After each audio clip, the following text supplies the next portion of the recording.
오늘의 말씀은 세베대의 어머니가 야고보와 요한의 어머니가 예수님께 주의 왕국에서 좌우편에 앉기를 요구한 말씀과 그 위에 이제 맹인 두 사람의 눈을 뜨게 하신 기사가 기록되어 있습니다. 이 두 가지 말씀이 연이어 기록된 까닭이 있습니다. 오늘에서 이제 본문이 사실은 두 부분이지만 하나의 부분으로 우리가 이해를 하지 않으면 마태복음에서 말씀하고 있는 메시지가 어떤 의미인지를 알지를 못합니다. 마태복음이라고 하는 이 복음서는 예수님께서 행하신 것들이 그냥 똑똑똑똑똑 떨어져서 있는 것이 아니에요. 주님이 그것을 행하셨는데 마태가 기록한 예수 그리스도, 왕이신 그리스도가 어떤 분인가, 그리고 그 안에 주님을 따르는 제자들과 여러 무리들이 어떤 상태에 있는가를 계시해주고 있는 거예요. 이 성경 말씀에는 그리스도께서 계실 뿐만 아니라 저와 여러분이 있는 것입니다. 이쪽에 있든지 저쪽에 있든지 구원받은 백성이라고 하면 이 제자 가운데 있는 거예요. 구원받지 못한 사람이라고 하면 이제 관계가 없죠. 예수님께서 어떤 일을 행하셨는지만 안다고 하는 사실입니다. 저희 고난주간을 맞이하면서 주님이 가신 길은 어떤 길이냐면 십자가에 죽으시기 위해서 가시는 길이었어요. 주님께서 3번이나 제자들에게 말씀하셨음에도 불구하고 제자들의 생각은 딴 데 있었죠. 그 생각은 뭐를 계시해 주냐면 그들의 마음을 계시해 주는 것입니다. 우리가 기도할 때도 하나님의 평강이 우리를 다스려야 되는데 우리의 마음과 생각을 다스려야 되는 것입니다. 생각은 외부와 연결되어 있고 마음은 우리 안에 내부에 있는 거란 말이죠. 그래서 보이지 않는 그 사람의 마음은 무엇을 통해 나타나냐면 그 생각을 통해 나타나는 것입니다. 그리고 생각은 그 말과 행동을 통해서 나타난다는 거죠. 그래서 보이지 않는 그 사람의 그 생각, 영적인 상태를 이제 고스란히 보여주는 것입니다. 주님의 말과 행동은 주님이 어떤 분이신지를 보여주고 있고, 제자들의 말과 행동은 그들이 또한 무엇을 추구하고 있는지, 무엇을 원하고 있는지, 목적하는 바가 무엇인지를 우리에게 보여주고 있습니다. 여기 예수님께서 예루살렘으로 올라가시고 계십니다. 예루살렘은 영광받는 곳이 아니라 사실은 주님을 대적하는 모든 무리들이 그곳에 있습니다. 대제사장과 서기관과 장로들과 사두개인과 바리새인과 그리고 많은 유대인들. 예루살렘이라는 것은 주님을 대적하는 곳이에요. 그 땅에 있어서 모든 권세를 갖고 있었죠. 이 12제자를 따로 데리시고 길에서 말씀하시죠. 요 주님의 죽으심을 누구에게만 말씀하시냐면 주님의 제자들에게만 말씀하십니다. 다른 사람은 알 수가 없습니다. 그래서 따로 은밀하게 구별되게 말씀하신 거예요. 그래서 주님께서 그래도 이 땅에서 주님의 죽으심에 대해서 말할 사람이 이제 제자들밖에 없었다고 하는 사실이죠. 보라, 우리가 예루살렘으로 올라가노니 인자가 사람의 아들인 그리스도께서 대제사장들과 서기관들에게 넘겨지고 그들이 죽이기로 결의할 것이고 이방인 로마 총독에게 넘겨줘서 그리스도를 조롱하고 채찍질하고 십자가에 못 박게 할 것이라. 그러나 제3일에 살아나리라. 이제 주님의 죽으심과 부활에 대해서 말씀하셨습니다. 이게 주님의 마음이 얼마나 무겁겠어요. 이 땅에서 수많은 사람들이 있는데 말할 사람이 12사람밖에 없었단 말이죠. 그러면 그 12사람은 어떤 상태에 있었는가가 이제 오늘의 전반부의 말씀을 통해서 나타납니다. 언제 세베대 아들의 어머니가 그 두 아들 야고보와 요한을 데리고 이제 이와 같이 주님께 왕국의 좌우 권세를 원했습니까? 주님께서 십자가에 죽으시고 부활할 것을 말씀하신 그때 이제 얼마나 이 극명하게 대비가 돼요.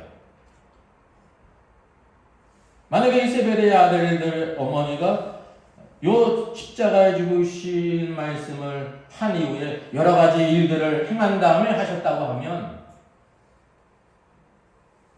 성경이 우리에게 뭐를 보여주고 있는지 아무도 모를 거예요. 근데 이렇게 딱 패배해서 언제 얘기를 했냐면 그때 십자가에 죽으신다는 것을 말씀할 때 끝나자마자 했다고 하는 사실이죠. 이게 얼마나 기회를 노린 것이 말할 때는. 근데 이 기회를 놓칠 수가 없었던 거예요. 예루살렘으로 올라가십니다. 그 전에 이제 결정을 받아야 될 거 아닙니까?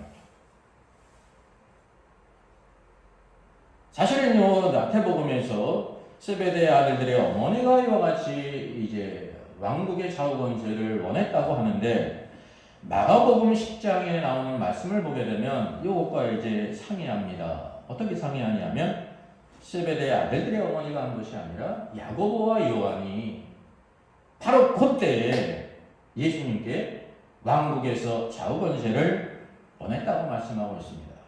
아마 성경을 한 서너 번 읽었어도 이런 차이를 모르는 분이 있을 거예요. 읽기만 하면. 근데 조금 관심 있게 이제 여러 번 읽게 될 때 10번 정도 읽으면 이게 이제 틀리다고 하는 것을 깨닫게 됩니다. 그러면 딱 이제 어떤 문제에 봉착하냐면 실력에서는 성경이 막 이렇게 그냥 편집해가지고 했다는 얘기도 있고 어쩌고 저쩌고 하는 얘기가 있는데 성경이 이제 오류가 있구나. 그래서 이제 큰 시험을 당할 거예요. 이제 적어도 그런 시험을 빨리 통과해야 됩니다. 빨리 통과해야 돼요. 그러니까 성경을 읽지도 않는 사람은 그런 시험도 없죠.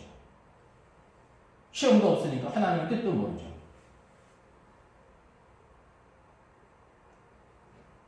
마가복음은 예수님께서 우리를 위해 죽기까지 섬기신 종으로서 노예로서 그분의 행한 일을 있는 그대로 순서대로 기록한 거예요. 그래서 마가복음 보게 되면 이 두 가지 사건이 연달아 있습니다. 연달아 있다고 하는 것은 하나님의 놀라운 경륜 가운데 주께서 이 땅의 공생일을 지나가실 때 어떤 일을 행하실 것을 이미 작정하셨고 작정하신 길을 주님께서 다 이렇게 가신 것입니다. 그걸 우리가 알아야 돼요. 그냥 우연히 가다가 만나고 어쩌고 저쩌고 한 게 아니에요. 예? 모든 것이 하나님의 계획 가운데 다 정해진 길을 주님이 가시는 것입니다. 아들로서 아버지를 경외하는 자로서 그 길을 가셨다는 거죠. 그럼 왜 이런 차이가 있느냐 하면 이것을 통달한 자는요, 갑자기 세베대의 어머니가 툭 튀어나와가지고 말할 수가 없어요. 왜요? 주님께서 십자가 죽이실 것을 제자들에게만 말씀했고, 제자들만 지금 같이 가고 있지 않습니까? 어디서 누가 끼어들 겨를이 없습니다. 그래서 그것을 청탁한 사람이 누구냐면, 야고보와 요한 두 형제였습니다. 형제이기 때문에 힘을 합쳐서, 또 둘이니까, 또 권세가 우의정, 좌의정, 좌우 권세가 있지 않습니까? 그거를 이제 기회를 엿보다가 그때 이렇게 주님께 청탁한 거란 말이죠. 그럼 마가복음은 왜 세베대의 아들들의 어머니가 했다고 말하고 있는가? 그래서 이게 복음서의 차이예요. 마태복음에 닥트린이 있고 마가복음에 닥트린이 있어요. 각각. 예? 예수님을 누가 이렇게 그림을 그릴지라도 마태가 그린 그림과 마가가 그린 그림이 틀릴 수밖에 없어요. 예? 보는 사람의 관점에 의해서 그것이 이렇게 투영된단 말이죠. 예수님은 한 사람이 소개할 수가 없어요. 그래서 네 사람이 필요하다는 것입니다. 네 사람. 여기에 비견돼가지고 계시록 12장을 보게 되면 나귀의 네 가지 이름이 나오는데 큰 용이요, 예? 나귀라고도 하고 옛뱀이라고도 하고 사단이라고 하는 온 천하를 꿰는 자라고 그러지 않습니까? 그래서 이 나귀라고 하는 존재는 우리가 생각할 때 이렇게 아주 간단한 자가 아닙니다. 능력과 권세가 있을 뿐만 아니라 우리가 그 모든 계계를 간파할 수 없다고 하는 사람. 그 하는 일이 네 가지로 나타난다는 거예요. 어떤 때는 뱀으로서 말이죠. 간사한 혀로서 속여가지고 죄를 짓게 한다니까요. 이 그 혀로 말미암아. 오늘도 이렇게 미혹에 넘어가는 많은 사람들이 있지 않습니까? 예? 말 한마디에 넘어가는 거예요. 세상 일에도 사기꾼은 말 한마디에 쏘가가지고 자기의 전 재산을, 예? 월세 전세를 다 넘어간다니까요. 영적으로도 마찬가지란 말이죠. 근데 계시록에는 큰 붉은 용입니다. 예? 뱀은 기어다니는 자로서 작은 거지만 속이는 자지만 큰 용은 날아다니면서 큰 권세로 대적하는 자예요. 그래서 여자가 낳은 남자아이를 삼키려고 하는 그런 악한 자로 있다고 하는 것을 보여주고 있죠. 예? 마귀라고 하는 것은 비방하는 자예요. 비방하는 자. 예? 사탄은 대적하는 자입니다. 사탄이 누구를 통해서 예수님을 대적했습니까? 베드로예요. 대적하는 것은 밖에 있는 자가 아니라 안에 있는 자예요. 믿는 자. 주님을 따르는 제자들 가운데 그들의 육신적인 생각을 통해서 주님이 십자가에 죽으신다고 하니까 선한 생각에 아주 담대하게 주님을 막 붙들면서 그 주님을 막 꾸짖어요. 이게 얼마나 담대합니까? 이게 자기 확신이라니까요. 오늘도 이 땅에서 이렇게 자기 확신에 찬 사람이 있습니다. 누가 우리가 베드로보다 더 낫다고 말할 수 있습니까? 베드로가 우리가 아무리 신앙이 좋아도 그냥 베드로라니까 베드로. 베드로에 가지도 못한 사람들이 수두룩하죠. 그게 바로 우리 육신의 모습이라고 하는 사실입니다. 그게 예수님께서 사탄아 내 뒤로 물러가라. 여기 계시록에 말하고 있는 그 사탄과 다른 거예요. 우리가 알고 있는 유일한 자 사탄은 정관사가 붙어요. 정관사가. 유일한 사탄을 가리켜요. 그 사탄, 유일한 자. 그러나 여기 주님께서 사탄이라고 말할 때는 정관사가 없습니다. 그냥 하나의 사탄입니다. 하나의 사탄. 오늘도 누구든지 주님의 가는 길을 대적하게 될 때, 주의 몸된 교회를 해치는 자가 될 때, 주께서 동일한 원리에서 말씀하시는 거예요. 사탄아, 이거는 불신자에게 말씀하시지 않아요. 불신자는 왼수죠, 왼수. 원수는 바깥에 있단 말이죠. 우리나라의 주적이 어디에 있습니까? 바깥에 있잖아요. 거기에 동조하는 자는 성경적으로 얘기하면 똑같이 대적하는 자입니다. 안에 있는가, 밖에 있는가. 그래서 주님께서 이와 같이 십자가로 자원하셔서 하나님의 뜻을 따라 가서 그분의 뜻을 제자들에게 밝히셨는데, 야고보와 요한이 그 길을 틈타서 때도 아니잖아요. 우리가 그래도 말할 때를 살피지 않습니까? 앉을 때를 살피잖아요. 근데 이 때가 아님에도 불구하고 그들이 주님을 보고 예루살렘에 올라가시면 기회를 놓칠 것 같으니까 이런 청탁을 했다는 거예요. 그러니까 이 영적인 상태가 얼마나 그냥 얼마나 추악한 귀신들인 상태와 같은 거예요. 두 형제가 제가 귀신 들렸다는 말이 아니에요. 귀신 들린 것 같은 상태라는 거죠. 그 마태복음은 왕국복음으로서 주님이 왕으로서 우리를 위해서 구속하러 가시는데 제자들은 누구냐면 이 마태복음에서 제자가 나오는 것입니다. 제자는 다른 말로 왕국 백성이에요. 주님을 따르는 자, 어떤 왕이신 그리스도를 따르는 영적인 전사라는 거예요. 왕국 백성. 왕국을 가장 대적하는 것이 뭐냐면요, 혈연입니다. 세베대 아들의 어머니라고 성령께서 이렇게 마태를 통해 기록한 이유는 우리가 알고 모든 것을 다 세상의 모든 것인지 이렇게 다 극복할 수 있어도 마지막으로 극복해야 우리가 주님을 따를 수 있는데 그게 혈연이라는 것입니다. 혈연. 여러분의 가는 길을 누가 가장 거대한 이제 관문처럼 막을 자가 누구냐면 혈연이에요. 왜? 이 땅에서는 가장 좋은 것인데 주님을 따르는 데 있어서 마지막으로 혈연이 부모가 형제가 부모와 아들이 시어머니와 며느리가 딸의 어머니와 그 가는 길을 막는다는 거예요. 그래서 그를 미워하지 않으면 진짜 이렇게 육신적으로 미워하라는 말이 아닙니다. 그리고 우리가 상징이라는 걸 알지 않습니까? 주님을 따르는 일에 그렇게 제동을 걸고 대적하게 될 때 그를 사랑하면 주님 왕국 가는 길을 따라갈 수 없을 것이고 그것을 미워하면 따라갈 수 있다는 것입니다. 이게 여기서 미워하는 건 적극적인 의미예요. 우리가 대부분 이걸 미워하지 못해요. 다 거기에 거꾸로면 아담도 그냥 자기 사랑하는 아내 때문에 하나님 말씀을 거역하고 죽는지 알면서도 그냥 선악을 알게 하는 면 먹는 거예요. 그게 우리 인간의 상태라니까요. 변화되지 않으면 그들이 주님의 왕국에서 주의 우편 권세, 좌편 권세를 원했습니다. 지금 도장을 찍어달라는 거예요. 명하여 주소서. 다른 제자들이 이 자리를 탐하지 못하게 먼저 선점해야 될 거 아닙니까? 그래서 주께서 너희가 구하는 것을 알지 못하는도다. 나의 마시려는 잔을 너희가 마실 수 있느냐? 여러분, 이것은 주님의 주시는 잔, 십자가에 쓴 잔을 마신 자에게 주는 것이라는 걸 이게 보여주고 있는 거예요. 좌우 권세가 있다는 것입니다. 너희가 과연 그 잔을 마실 것이다. 이게 예언이에요. 이 잔을 어떻게 마실 수 있냐면요, 주님이 말씀하셨기 때문에 마시는 게 아니에요. 그러면 야고보와 요한이 절대 이 십자가에 쓰는 자 순교하지 않으리라고 결정했는데 주님이 말씀하셨기 때문에 억지로 간다고 하면 주님이 어떤 분이 되는 겁니까? 괴물이 되는 거죠. 그게 괴물이에요, 괴물. 내가 원하지 않았는데 신앙은 반드시 내가 순종해야 가는 길이에요. 순종하지 않으면 어느 것도 할 수가 없어요. 이게 여러분의 권세가 있다는 거예요. 여러분의 인생은, 우리의 인생은 우리의 것이에요. 주님이 어쩌지 못했어요. 예? 강제로 이를 끌고 오지 않으신다니까요. 그러나 그 좌우편한 권세는 내가 주는 것이 아니라 내 아버지께서 누구를 예비하셨든지 그들이 얻을 것이니라. 이것을 통해서 우리가 신앙의 참된 목적을 보게 되는데 구원받으면 끝이 아니라는 것입니다. 여기 구원받았고 주님을 따름에도 불구하고 좌우의 권세가 있는데 아무나 받는 게 아니라는 거예요. 예?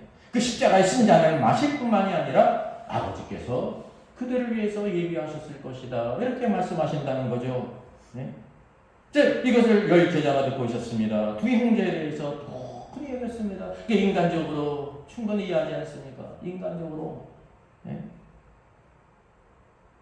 지금 여기 세베대의 어머니가 이와같이 예수님께 청탁한 이유가 바로 뭐냐면요. 예수님의 육신의 어머니와 이모지간이었던 자매라니까요. 혈연. 이것을 다 알고 있는데 결국은 두 제자가 우리들보다 더 혈연 관계를 내세워서 알타랑 같은 권세를 차지하려구나. 얼마나 분이 넘겠어요. 인간적으로 우리 이해할 만하죠. 그래서 이런 상황을 함께서 보시면서 그 제자들 다 불러다가 이방인의 집권자들이 그들을 임의로 주관하고, 임의가 얼마나 좋은 말인데 막 한 대로 하는 거. 그 고관들이 그들에게 권세를 부리는 줄 너희가 알지 않느냐. 다 알죠. 근데 너희 중에는 그렇지 않아야 된다. 너희 중에 누구든지 크고자 하는 자는 너희를 섬기는 자가 되고, 너희 중에 누구든지 으뜸이 되고자 하는 자는 너희의 종이 되어야 한다. 이것이 바로 신앙의 원칙이라는 거죠.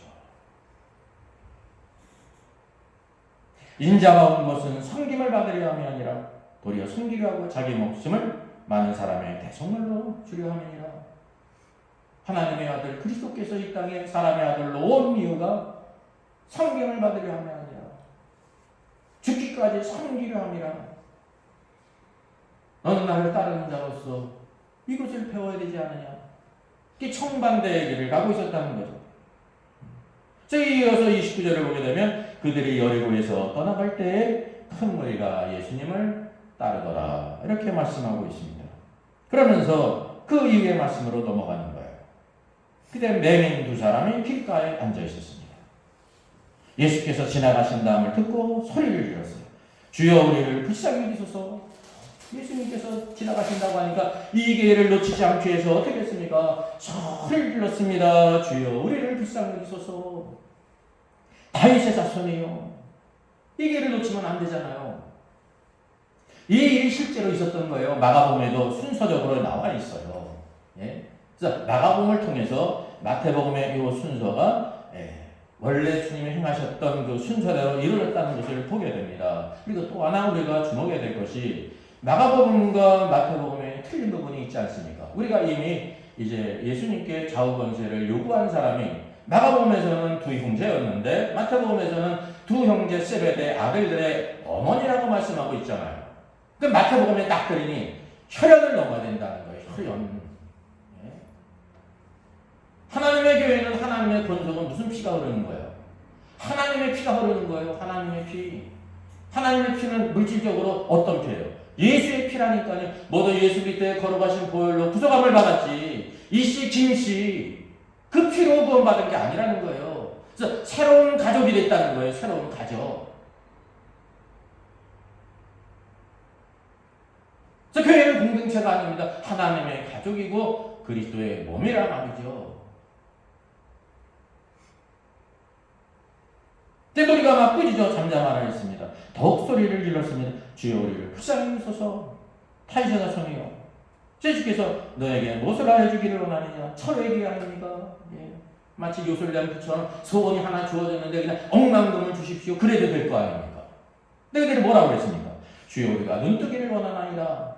예수님께서 그들을 불쌍히 여기셔서 눈을 만지시고 보게 되었습니다. 그래서 그들이 예수님을 따랐다라고 말씀하고 있습니다.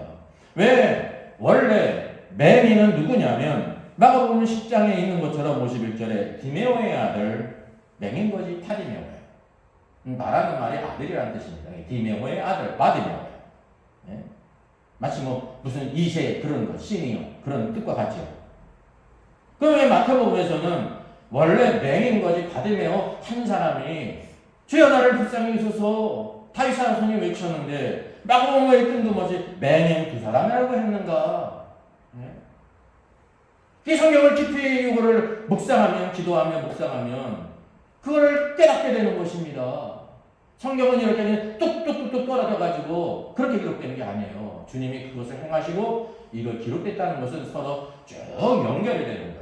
무슨 책이든지 앞과 뒤가 이렇게 연결이 되지 않습니까? 이게 바로 성경에 기록된 컨텍스트예요. 이게 문맥이에요. 따로 뚝뚝뚝뚝 떨어져 있는 게 아니라. 성령께서는 먼저 세베대 어미의 두 아들들의 좌우권세를 원했는데 그들도 크게 한물이 아닙니다. 그도 맹인이었고 세베대 어머니가 청탁을 하게 될 때 그 얘기를 들은 열제자 자들이 생각할 때는 소외됐다고 생각하는 이제 육신의 피가 섞이지 않은 열제자가 분이 여겨서 했는데 인간적으로는 이해할 수 있지만 주님께서 보실 때 그 두 무리가 다 맹인이었다는 거예요. 어떤 맹인? 영적인 맹인이었다는 거예요. 여기 주님께서 소경을 고치신 것이 사실입니다. 근데 마태복음이라고 하는 여기에서 그 의미는 바로 뭐냐면 그거는 단순한 일에 불과하고 영적인 의미가 두 형제들도 맹인이었고 그 얘기를 듣고 분노한 열제자들도 영적으로 맹인이었다는 것입니다. 앞을 보지 못하는 사람은 어디에 있습니까? 육신적으로는 그들이 주님을 따르고 있었어요. 근데 주님께서는 이것을 통해서 뭐를 보여주냐? 너희는 길가에 앉아있는 거짓 소경이다. 앞을 보지 못하는 사람들이 길가에 앉아 구걸을 해야 되는 거예요. 세베대의 아들들의 어머니는 적극적으로 구걸하는 사람이고 주위에 있었던 열제자는 소극적으로만 아마 두 번째 그들이 분노했으니까 그들도 영적으로 소경이었다는 거예요. 다 길가에 앉아있다는 거예요. 너희들은 지금 나를 따르고 있는 게 아니라 앉아서 앞을 보지 못하는 맹인으로 지금 구걸하고 있다라고 하고 있는 거예요. 구걸하는 인생이 얼마나 가여운 인생입니까? 예? 일하지 않으니까 행복한 인생이에요? 남이 수고한 거 얻어먹으니까 행복한 인생입니까? 주께서도 말씀하시잖아요. 주라! 주는 자가 복이 있다는 것이에요. 주는. 뭔가를 막 구하는 자가 복이 있는 자가 아니라는 거예요. 영적으로 그는 어떤 사람이냐면 아주 가련한 자라는 거죠. 예? 앞을 보지 못하는 것이 얼마나 가련한 일이에요. 그 주님을 너희는 따르고 있는 게 아니라 길가에 앉아서 구걸하는 자가 영적으로 맹인이다 라는 걸 성경이 보여주고 있다고 하는 사실입니다. 너희가 내게 구해야 될 것은 바로 뭐냐면 이 두 맹인이 주여 나를 불쌍히 여기소서 내게 불쌍히 여겨달라고 해야 되는 것이다.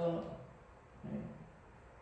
불쌍히 여기면 되죠. 주님이 지금 십자가를 죽이실 것을 쭉 말씀하심에도 불구하고 그때 다른 때도 아니고 인간이 이렇게 눈이 뒤집히면요 때를 분별하지 못해요. 그 말하는 것도 성경은 그걸 보여주고 있는 거예요. 다른 때가 아니라 그때 십자가에 죽으실 것을 말씀할 때 그때 이거 놓치면 이제 곧 예루살렘을 들어가시면 기회가 없겠다. 이런 내구적 영적인 상태를 성경이 계시해주고 있는 거예요. 성경은요 앞에 무슨 일이 있을지 계시록만이 계시가 아니에요. 장차 일어날 일로서 계시지만 오늘도 이 모든 일을 통하여 주님께서는 오늘 세상 사람들의 영적인 상태 지금 여기 맹인이지 않습니까? 맹인. 세상의 모든 사람들이 다 맹인이에요. 심지어 누구도 맹인이냐면 여기서는 예수님을 따르고 있는 12제자도 다 그냥 맹인이었다는 거예요. 눈뜬 자가 하나도 없어요. 눈뜬 자가 외적으로는 주님을 주렁주렁 다 따라다니고 있는데 딴 주머니 차고 있으면서 딴 생각을 다 하고 있었다는 거죠. 그러니까 주님이 영적으로 얼마나 외로우시겠어요. 예. 십자가에 죽으실 것을 누구에게만 말씀하셨어요 지금? 제자들에게만 말씀했는데도 불구하고 제자들조차도 그 모양이었다는 거죠. 그래서 주님의 가신 길과 오늘도 그를 따르고 있는 제자들, 이 땅에서 최고봉에 있는 사람들 아닙니까? 최고봉. 모두 다 하나같이 주님의 가신 길과는 정반대의 길을, 주님은 이제 십자가에 죽으시기 위해서 희생제물로 가시는데 그들은 어떻게 하면 내 주머니 채우고 영광과 권세를 얻을까라고 하는 생각을 가지고 있었다는 거죠. 그러니까 주님의 십자가의 고난을 알지 못하는 사람은 다 이와 같다는 것을 말하는 것입니다. 권세가 있고 힘이 있고 뭐가 있어서 먼저 청탁할 위치에 있는 사람이 있고 그렇지 못할 자가 있는데, 이 땅에서는 다 그러잖아요. 앞에 있는 자가 있고 뒤에 있는 자가 있잖아요. 칼자를 준 사람이 있고 그러지 못한 사람이 있잖아요. 모두 다 영적으로 맹인송영이었다는 거예요. 뭔가 주님을 위해서 다 한다고 막 거드럭거리는데 길가에 앉아서 구걸하는 자라는 거예요. 구걸하는 인생. 그게 주님을 알지 못하면 다 이렇다는 것을 성경이 계시해주고 있는 것입니다. 너희가 내게 구해야 될 가장 좋은 것이 주여 우리를 불쌍히 여기소서. 불쌍히 여달라는 거예요. 여러분, 가장 좋은 것이 주님께 불쌍히 여김을 당하지 못하면 오늘도 우리의 모든 삶이 변화가 없다는 거죠. 뭐를 간구하라는 거냐면 주여 보기를 원하나이다. 눈뜨기를 원하나이다. 이 눈뜨기를 원한다는 것이 이제 문자적으로 어떤 뜻이냐면요, 시력을 갖기를 원합니다 그런 거예요. 시력을 갖기를. 우리가 시력을 가져야 돼요. 영적인 시력을 가져야 돼요.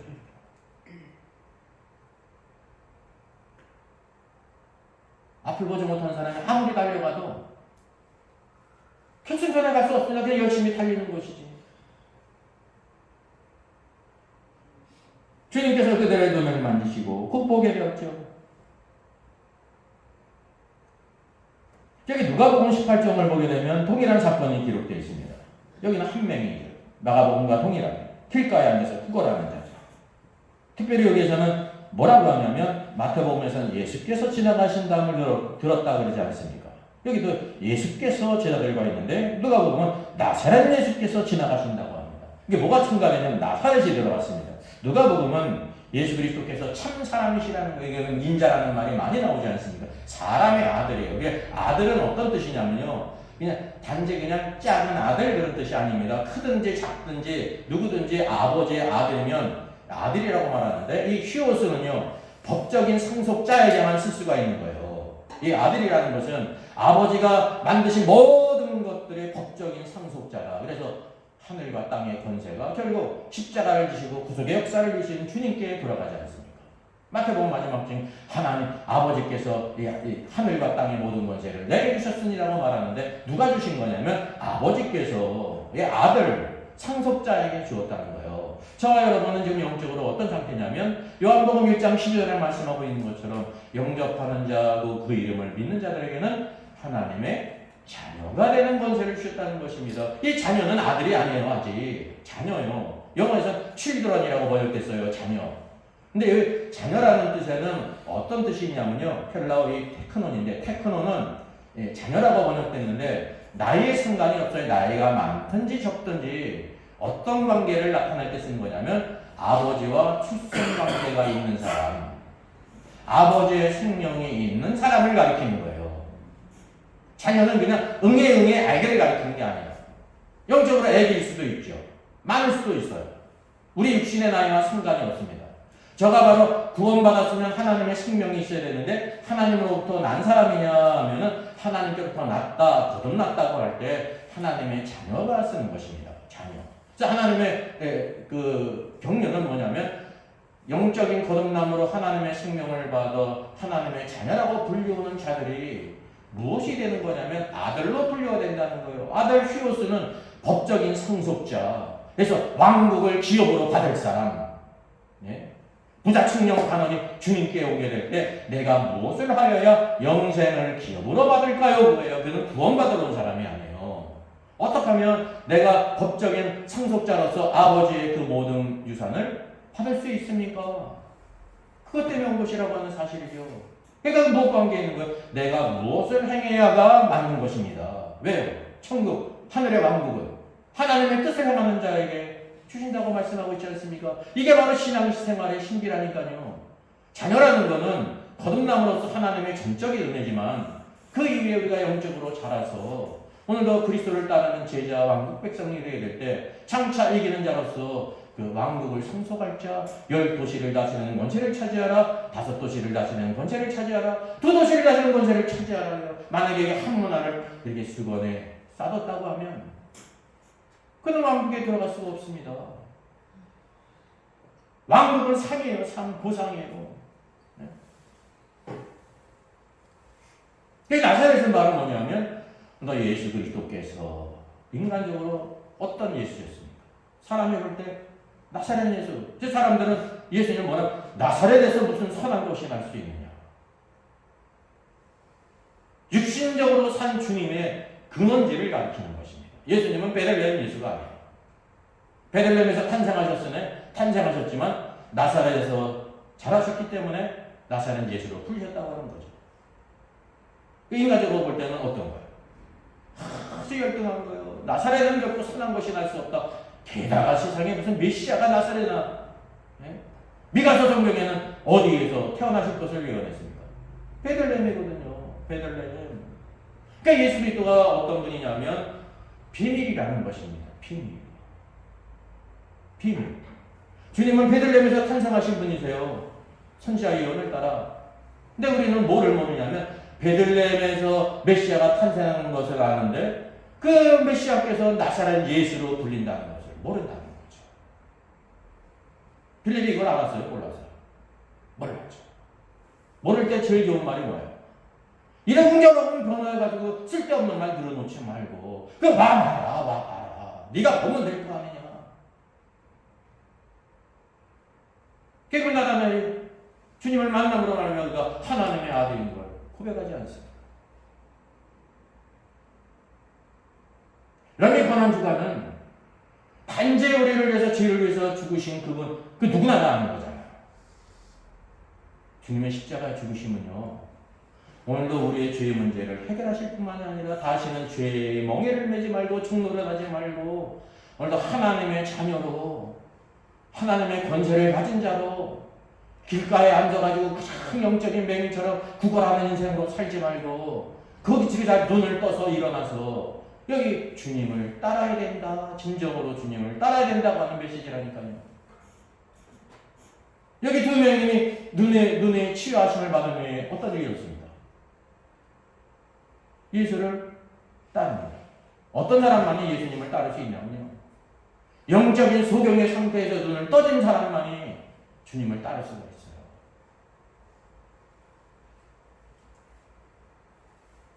인간적으로 아무리 화려한 것을 가지고도 쓸데가 없는 것이에요. 사람은 몰라도 사람은 속아도 주님은 아시거든요. 다른 사람 볼 때 이 제자들이 얼마나 대단한 사람입니까? 이걸 여러분 가서 평가하지 마세요. 주께서 부르실 때 모든 그물과 배를 버려두고 주님을 따른 사람들이라니까요. 이 땅에서 그런 사람 찾아볼 수 있어요? 없어요? 없잖아요. 그런데도 불구하고 제자들이 여전히 부족한 것이 있었다는 거죠. 그거예요. 12제자에게 우리가 갖지 못한 놀라운 일들이 있습니다. 예. 정말 그 존경에도 모자랄 거라 말이죠. 그러나 주께서 보실 때 부족한 것이 있었다는 것입니다. 부족한 거. 부자 청년 관원에게도 주님께서 뭐라고 말씀하세요? 내가 한 가지 부족한 것이 있다. 한 가지. 이 부자 청년은요 대단한 사람이에요. 적어도 주께서 보실 때 부족한 것이 딱 한 가지였다니까요. 한 가지. 십계명을 통해서 그들에게 부족한 것을 찾을 수가 없었어요. 근데 주님은 모든 것을 아시는 분으로서 그 마음에 그가 사랑하는 것을 알지 않습니다. 이게 공통적인 거예요. 그 사람뿐만이 아니라. 우리가 하나님과 재물을 겸하여 섬길 수가 없다는 거죠. 제가 근심하며 돌아온 것입니다. 단 한 가지. 부자 청년처럼 우리가 주님을 찾아간 적이 있습니까? 영적으로? 내가 어떻게 하면 영생을 기업으로 받을까?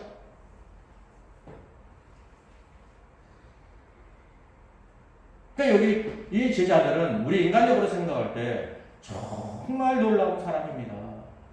그 시대에 12명밖에 없잖아요. 주님의 곁에서 주님을 따르는 사람. 그럼에도 불구하고 그들이 여전히 육신적인 상태에 있었다는 거죠. 영적인 맹인. 먼저 청탁한 두 아들들이나 그렇지 않은 열제자나 모두 다 앞을 보지 못하는 맹인이었다. 길가에 앉아서 구걸하는 불쌍한 인생이었다. 사람에게 불쌍히 여김을 당하지 말고 너희 주님께 불쌍히 여기소서. 주여 나를 불쌍히 여기소서. 그래 내가 너에게 뭐를 하여 주기를 원하느냐. 포기를 원하나이다. 영적인 눈이 떠져야 된다. 그래야 주님의 가신 그 길도 알고 십자가 길도 알고 주님의 삶 안에 부활할 걸도 알고 칭찬과 다시 오셔서 이 모든 세상 왕국을 그리스도의 왕국으로 통치할 것도 안다는 것입니다.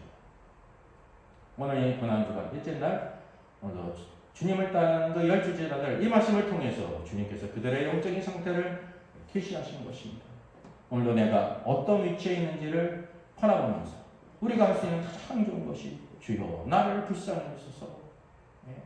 그렇게 외치지 않으면 주님께서 말씀도 안 하세요. 무리들이 막 그냥 꾸짖지 않습니까? 잠잠하라. 주님께 이렇게 나가는 길은요, 많은 사람들의 장벽이 있어요. 그래도 외치지 않습니까? 더욱 소리를 질러서.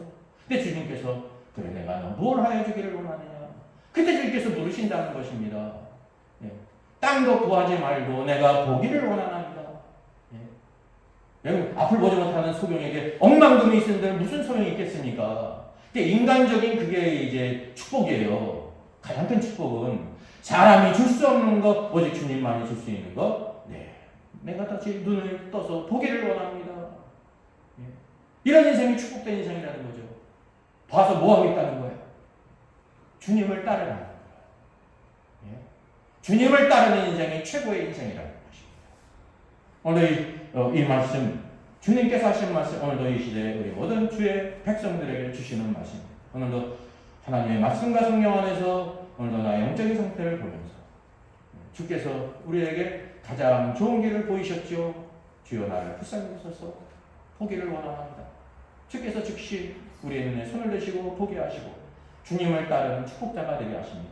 이런 귀한 은혜가 저 여러분의 삶 속에 함께하기를 주의 이름으로 축복하겠습니다.